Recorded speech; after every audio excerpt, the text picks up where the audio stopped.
Have you ever felt weak, tired, lacking in energy, and didn't understand why? It's not because you didn't try. It's not because you lacked determination. And it's certainly not because you're incompetent.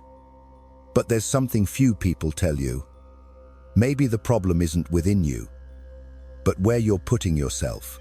Because sometimes, it's not your mind that's betraying you.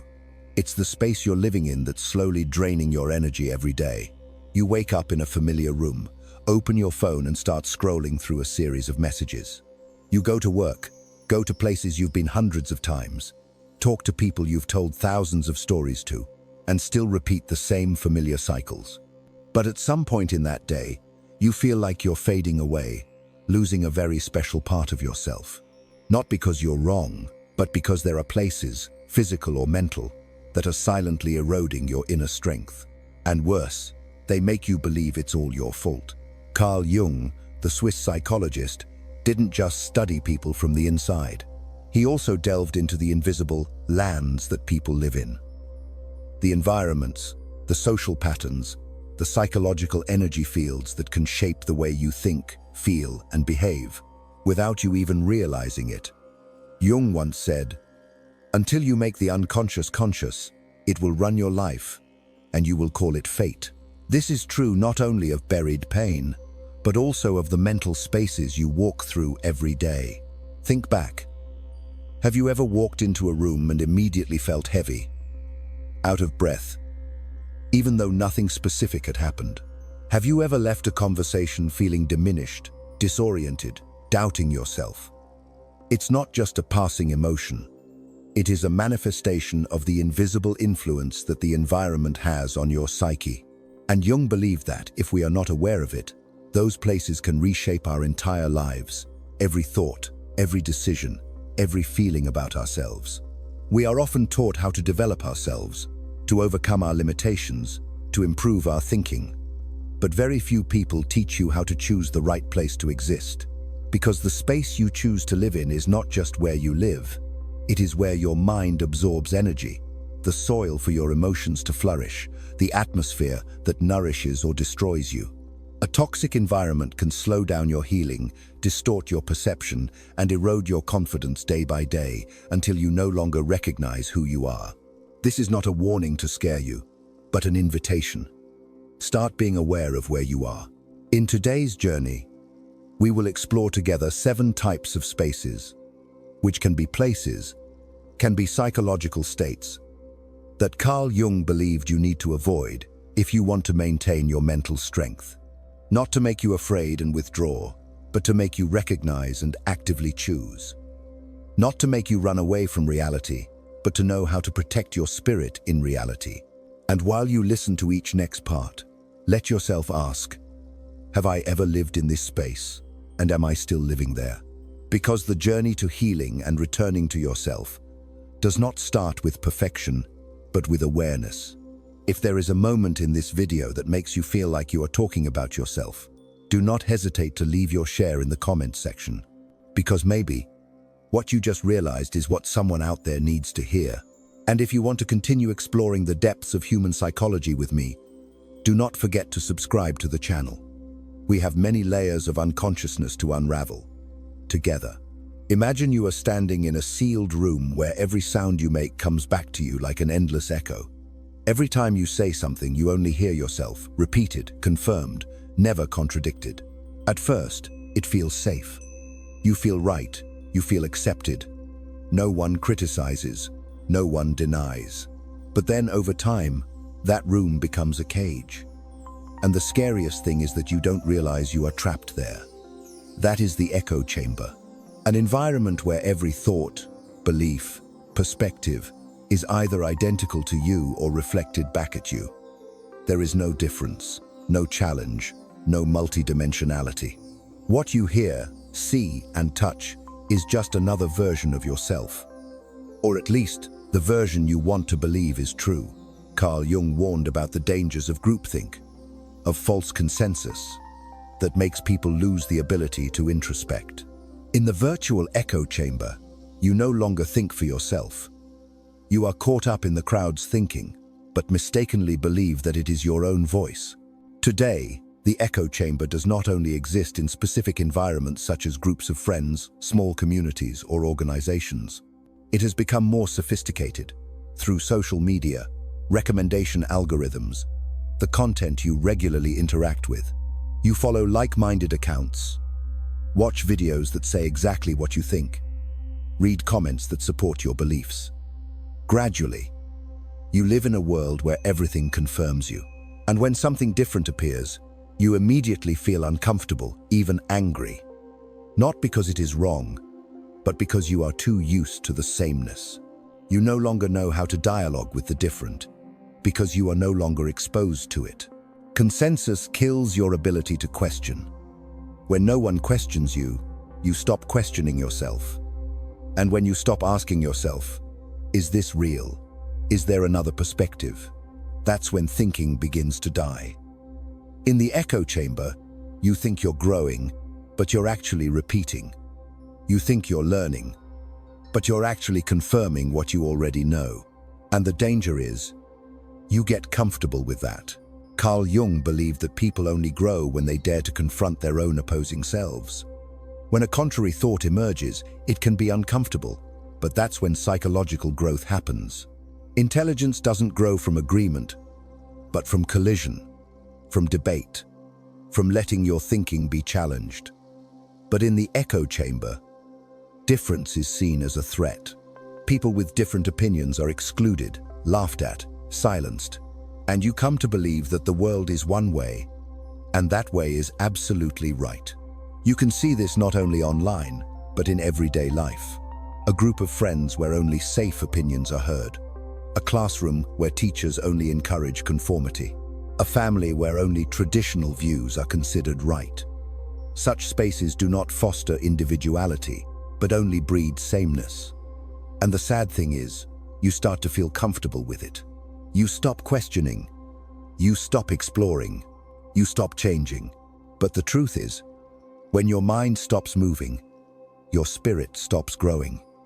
In the echo chamber, the most painful thing is not that you are being deceived by others, but that you are deceiving yourself.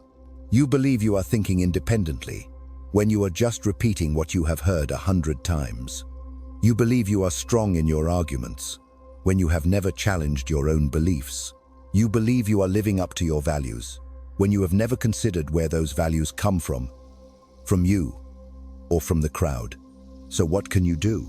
The first thing is to dare to step out of that space, not to reject everything you believe, but to put it on the table and look at it again. Seek out people who have different perspectives, not to argue, but to listen. Read things you disagree with, not to change your position immediately, but to see the depth of the issue. Ask yourself often, if I were born in a different context, would I still believe this? And most importantly, embrace uncertainty. Because uncertainty is a sign that you are thinking, expanding, living true to your own intelligence. Carl Jung believed that the path to inner wholeness is not to choose a direction and keep going, but to dare to go through uncharted lands in the mind. The echo chamber may give you a sense of security, but only difference can give you growth. Dare to break the loop. Dare to step out. Because if you stay too long in the virtual echo chamber, you will forget how to think for yourself. And when you forget that, you are no longer you. You are just an echo of yourself, trapped in a room of your own making. You walk into a room, look around, and immediately feel small. No one speaks. No one criticizes. But there is something about the looks, the achievements on display, the stories told, that makes you doubt your own worth. It is the comparison arena, where you don't need anyone to tell you that you are not good enough, where everything you do, every step you take, is placed next to someone else. Not to be recognized, but to be weighed. Comparison is instinctive. We do it from a young age. Children compare their test scores with their desk mates. Adults compare their homes, their jobs, their reputations. And now social media has made comparison a daily habit. You open an app, scroll for a few seconds, and the world has given you hundreds of reasons to feel inferior. The danger is that you no longer distinguish between unconscious comparison and conscious evaluation. You start defining your self-worth based on the superficiality of others. Carl Jung once said, "The heaviest burden a child can carry is the unlived life of his parents." But what about the unlived lives we force ourselves to carry every day? The models of success, the beauty standards, the fictional timelines of marriage, career, happiness, all make you feel like you're late, not doing enough, not right, not beautiful, not successful. And the cruelest thing is, you don't know you're playing a game you never agreed to play. Be honest. Have you ever accomplished something that you were proud of, but then you see someone else doing it in a more spectacular way, and you feel like your own accomplishment is small? Have you ever been doing well, but then you see someone else's life painted beautifully online, and you feel like you're not enough? It's not because you're selfish. It's because you're being pulled into a frame of reference that doesn't belong to you. In the comparison arena, you're no longer looking at intrinsic value. You're looking at speed, size, and the attention others are getting. Jung called the process of becoming yourself individuation. It's the journey of discovering who you really are inside, beyond expectations, roles, and stereotypes. But the irony is that in modern society, individuation has been replaced by identification. You're not looking for yourself. You're looking to fit in. You don't ask, "Who am I?" You ask, "Am I equal to others?" And every time you live to meet someone else's standards, you move away from your own being.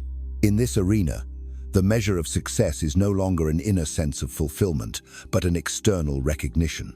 You can achieve a lot, but if no one sees it, if you are not compared to others, you feel it is not worth it. That creates a dangerous kind of hunger. Hunger for looks, recognition, praise. And you start adjusting your life not to live, but to be validated. Carl Jung believed that each individual has a unique path. No one is the same. But in the arena of comparison, you give up that path to run on a race without a finish line. No matter how far you run, you always feel behind others. No matter what you achieve, you always feel you have not arrived, because there is always someone better than you in some way. And you forget that you are better than them in other ways too. You just don't look at them anymore. The danger of comparison is not that you admire someone. It's that you start to doubt yourself. You shape yourself according to expectations that are not yours. You pursue a life that was not born from within you. You change, not because you grow, but because you are afraid of being left behind. And when you live like that for too long, you not only forget who you are, you forget what made you happy, what made you feel enough. So how do you escape the comparison arena? Not by avoiding others, but by returning to the core question: what do I really want? How do I feel about what I am doing? Without anyone's approval. Choose achievements based on genuine feelings, not on the admiration of others. Live at your own pace, even if it is slower than someone else. Because no one can win a race they did not choose to enter. Ultimately, Jung taught that spiritual strength comes not from winning over others, but from freeing yourself from the world's gaze. When you dare to step out of that arena, you no longer need to prove yourself, because you already know that you are enough. Not because you are better than anyone else, but because you are yourself. And that, nothing compares. There is a kind of fatigue that does not come from work, does not come from lack of sleep, but comes from constantly having to be a different version of yourself every time you enter a familiar space. You walk in, smile at the right times, nod moderately, say nice things and hide what you really think. You become appropriate, harmonious, likable, and little by little you disappear. That's the price of living in a masked world, where everyone is acting perfect and controlling themselves to the point of being unreal. Carl Jung called this mask a persona, the psychological shell we put on to adapt to the world. A persona is not a bad thing. In fact, it is necessary. No one can live without adjusting themselves to some extent. We have to know how to behave, how to keep up appearances, how to behave appropriately in each environment. But the problem begins when you forget that you are wearing a mask. When you live so long with an ego created just to be accepted that you believe it is who you really are. Think of environments that make you choose your words to the point of suffocation. A workplace where you dare not share your true opinions for fear of being judged. A group of friends where you have to laugh at stories that you do not find funny. A relationship where sincerity is considered weakness and silence is considered safety. In such environments, you learn to act. You cut yourself. You choose existence over real life. And the danger is, others praise you for it. They say you are easygoing, sociable, untroubled. They love you for the mask. What about the real you? It starts quiet. Then it retreats. Jung believed that mental health is not about hiding the shadow inside, but about daring to look at it, accept it, and bring it to light. But in the mask circle, the shadow is seen as a threat. Negative emotions, conflicting thoughts, unhealed wounds are repressed. You don't cry, you don't get angry, you don't fight back. Not because you don't have feelings, but because you're so good at hiding them. You become an expert at controlling your image, to the point of losing control of yourself. There is a special loneliness that comes when you are surrounded by so many people, but no one knows who you really are. That is the loneliness of the mask circle. You interact with people, but no one really touches you, because they are only talking to the version of you that they see. And you come to believe, if I take off my mask, no one will stay. That feeling makes you hold on to the role more and more tightly, until it becomes a habit, and then it becomes you. Be honest. Have you ever left a meeting feeling exhausted, not because the other person tired you, but because you had to strain yourself the whole time? Have you ever looked in the mirror and felt like you were living a life you no longer recognized? That's when the mask is no longer just a social tool. It's a mental shell. Jung taught that to embark on the journey of healing, you must begin by being honest with yourself. That doesn't mean you have to reveal everything to everyone. It means you need to have at least one place, one person, or one moment in your day where you can let go of your mask. Where you are allowed to say you are tired, you are skeptical, you are hurting. Not to whine, but to be truly present. Breaking free from the mask doesn't mean you have to fight against everything. It simply means learning to listen to yourself more. When you feel yourself straining, stop. When you say something just to please others, ask yourself, do I believe what I'm saying? And when you see someone who dares to reveal the truth, however harsh, however awkward, learn to appreciate them, because they are showing you another way. Being authentic may not be easy, but it frees you. And if you are brave enough to try, you will realize this miracle. You don't need to be loved by everyone. You just need to be yourself and still be connected, because true love is not for the mask, but for the person underneath. When you dare to take it off, even a little bit each day, you don't just become more real. You start living. And when you live authentically, you attract real connections. It is when you step out of the mask circle and into a new space. Not perfect, but sincere. Not easy, but free. There are houses that look neat and tidy from the outside.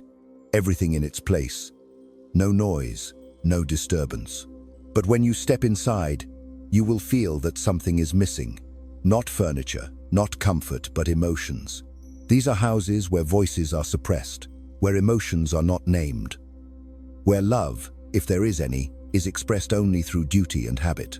Carl Jung believed that early memories and the emotional environment of childhood deeply shape the human psyche. If you grow up in a silent house, where emotions are not spoken, you will carry that lack with you all your life, no matter how far you go. A silent house is not necessarily a place of conflict, scolding, or violence. In fact, it is often very peaceful on the surface. No one argues, no one cries, no one says harsh words, but no one really shares. No one asks how each other feels today.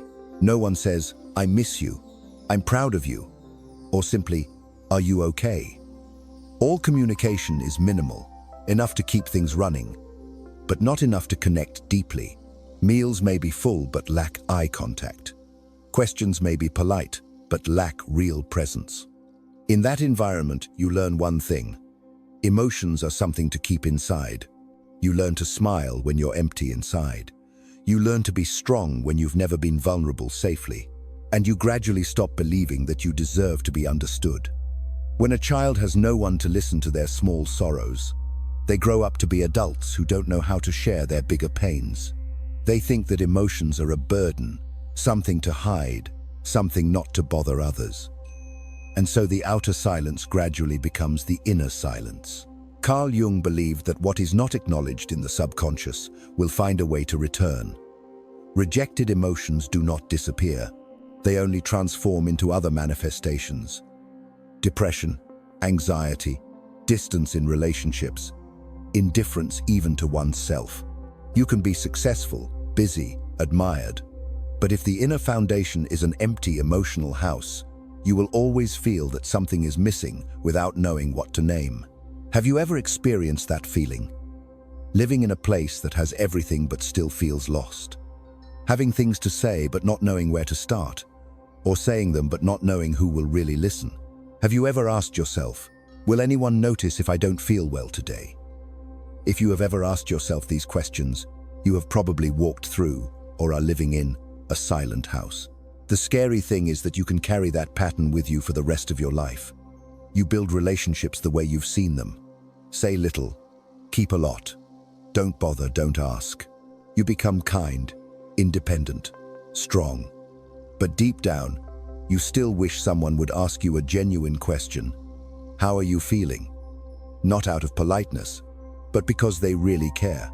Escaping the silent house is not about leaving the house, but about relearning how to communicate with your own emotions. Start by allowing yourself to name your feelings, whether they are upset, frustrated, sad, or weak. Find a friend, a place, a journal, anything that will make you heard. Because the deepest healing comes not from advice, but from being listened to unconditionally. Carl Jung taught that expressing your emotions is the first step in confronting your shadow self.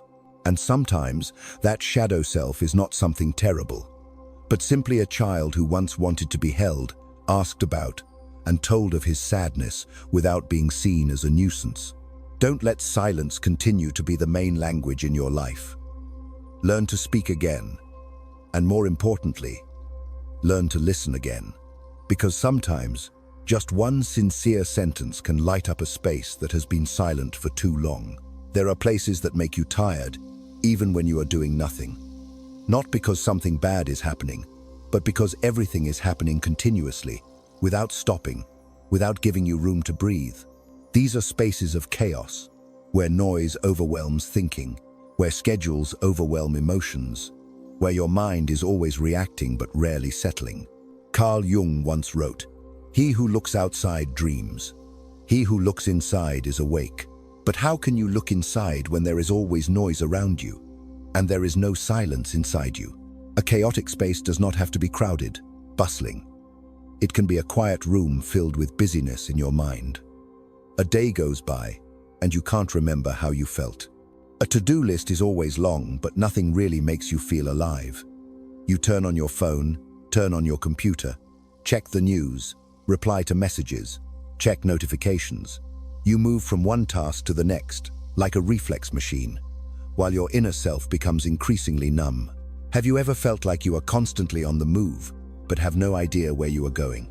You may be in an environment where productivity is glorified over feeling, action over thought, and busyness is seen as a measure of worth. But what no one tells you is this: if you don't stop to feel, you will spend your life without really living. Jung believed that humans need a rhythm of depth, not breadth. The more we are stretched in terms of action, the more empty we become in terms of meaning. In the chaos, you gradually lose the ability to listen to yourself. You no longer know what you want, only what you have to do next. And when a rare moment of silence appears, you feel afraid. Afraid to face the questions you have been avoiding for so long. Afraid to realize that you are lost. So you keep running, keep filling every empty space with work, entertainment, noise, anything that doesn't require you to sit still. But the truth is, chaos doesn't just exhaust you, It fragments you. It disconnects you from your inner connection, makes you react instead of choose, consumes instead of nurtures.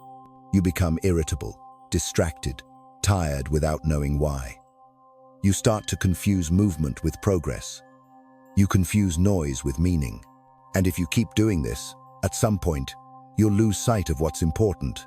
Carl Jung believed that spiritual healing and growth can only happen in silence.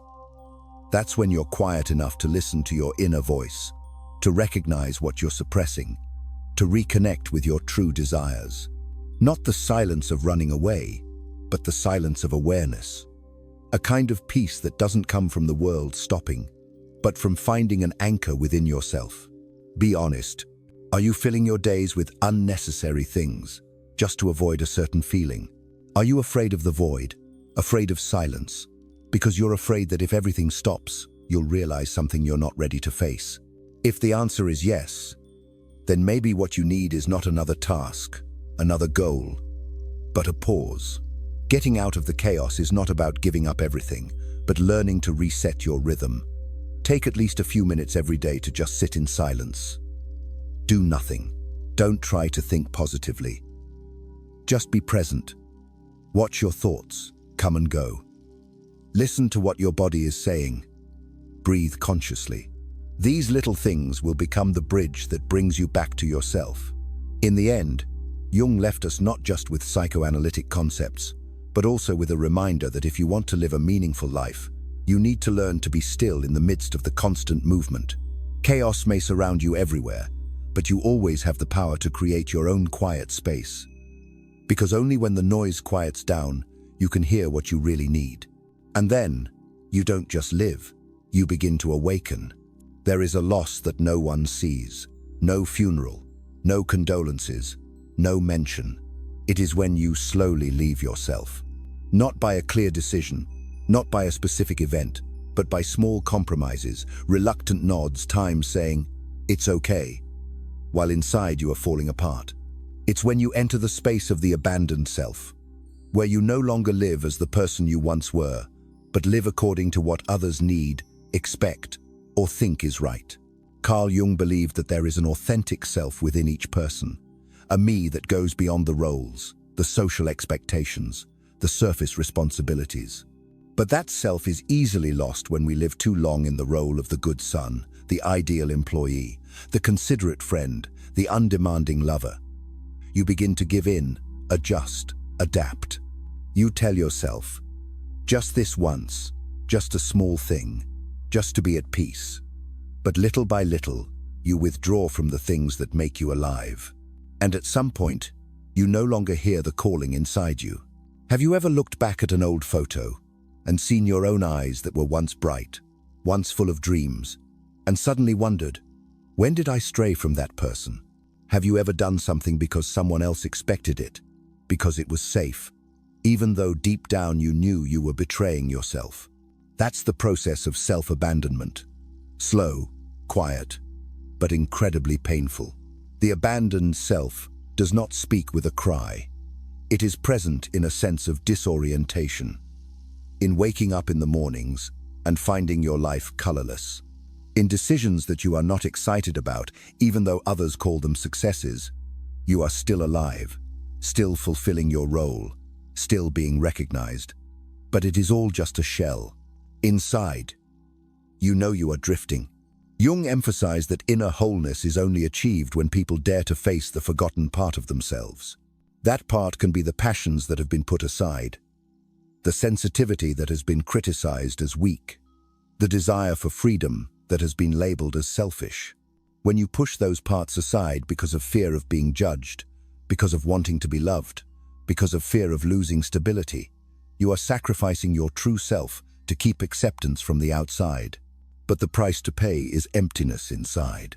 It's ironic that some people spend their whole lives doing everything right, not letting anyone down, not doing anything wrong, and then suddenly realize they've never lived for themselves. You don't have to go through a major shock or a major loss to lose yourself. Sometimes, just a few years of living in a way that isn't true to your values is enough to wear your soul down bit by bit.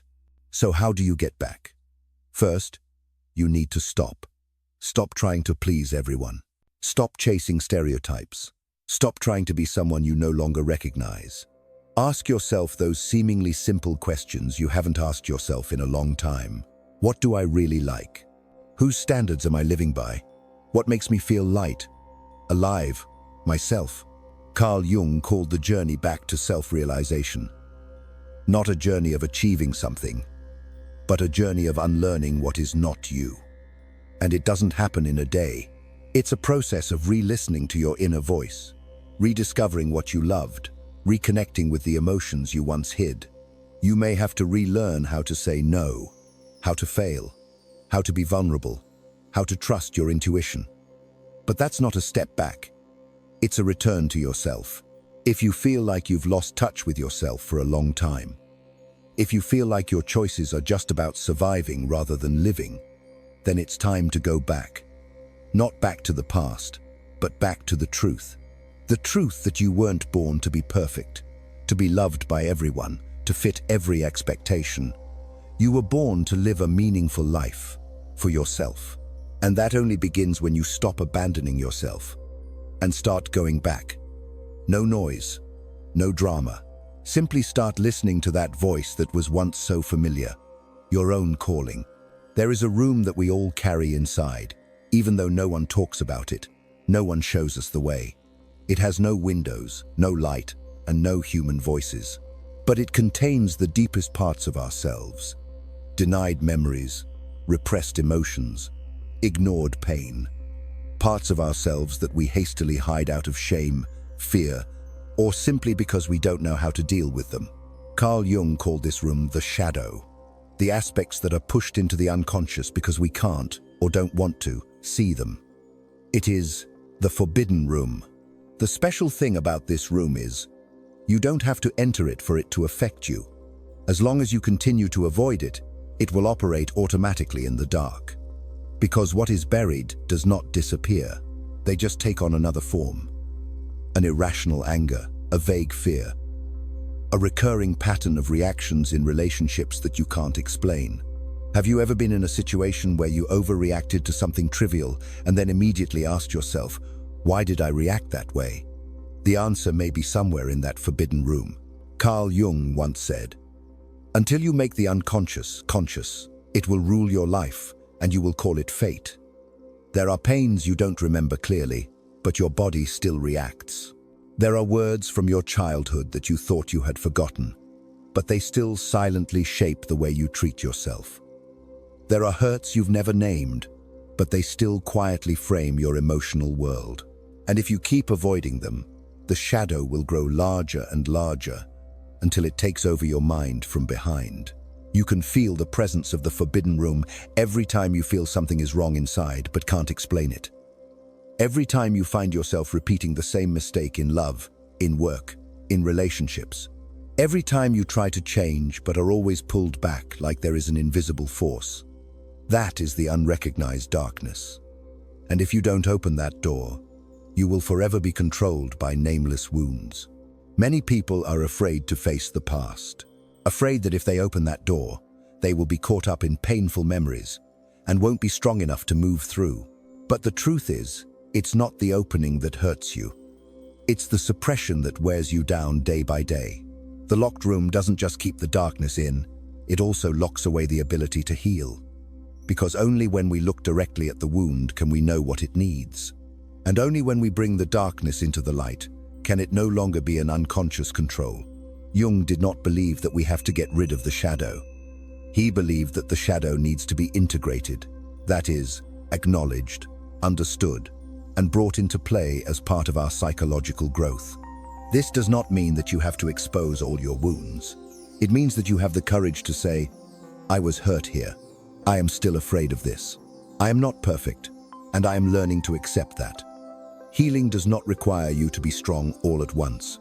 It only requires you to be honest, first with yourself. Ask yourself, what is in the forbidden room of your mind? A family memory that you have never dared to talk about. A relationship that ended and you have never truly accepted. A shame about yourself that you try to deny with achievements, busyness, or new relationships. Remember, The more you push into the shadow, the further you are from wholeness. Because the truly strong person is not the one without wounds, but the one who dares to step into the place where the wound lies and embrace himself. Escaping the forbidden room is not about breaking it down. It is about opening the door and entering with kindness, with slowness, with compassion for yourself. You may not be able to handle it all at once. You may only be 1 foot in. But the important thing is that you no longer turn your back on that part of yourself. Carl Jung taught that the journey to wholeness begins not with the removal of darkness, but with the entry of light into it. And that light is awareness, honesty, and self-love. The forbidden room is not a place to escape to, but a place to which you can finally return, not to endure, but to understand, not to fear, but to forgive, and not to close yourself off again, but to emerge more whole and free than ever. You have embarked on a journey not to find something new, but to remember what you have forgotten. The 7 spaces from the place of repetition, of constant comparison, of masking, to the place of silence, of chaos, of abandonment, and of prohibition are not distant or exotic. They are close. They may be your everyday life. And you may have been living in one or more of them all this time without even realizing it. Carl Jung once said that healing begins with awareness. You don't have to change your life all at once. You don't have to leave everything, but you do have to realize that there are places that weaken your spirit, not because you are not strong enough, but because they are no longer suitable for you to continue to grow. There are environments that once helped you survive, but now they are stagnant. There are relationships that once brought you comfort, but now they take away your inner freedom. And if you don't look at that, you will continue to live in the atrophy thinking you are doing well. Remember that strength is not in trying to survive in every situation. True strength is in being conscious enough to recognize what is weakening you, and being brave enough to step away from it. Stepping away doesn't mean resisting. It can be as simple as starting to listen to yourself again. It means stopping trying to please everyone. It's about making time for intentional silence, for honest connection, for looking at yourself with kind eyes. You don't have to step out of those 7 spaces in a day, but you do need to start. Maybe start with a question. Where am I in those 7 spaces? What's quietly clouding my spirit? What do I need to move away from? Not because I hate it, but because I need to protect myself. And if you've found the answer, allow yourself to take a step, slowly but consciously, away from what drains you and closer to what makes you alive. Thank you for taking the time to stay this far. The inner journey is always a quiet one and not an easy one. But if what you heard today has touched something in you, it's no coincidence. Maybe this is a time for you to stop and listen to yourself more. If you're willing, please share in the comments. Which space do you find yourself in? Your story can be a mirror for others to see themselves. And if you want to continue to join in deeper conversations about psychology, inner self, and healing, don't forget to subscribe. There are many more doors to open, but we don't have to walk them alone.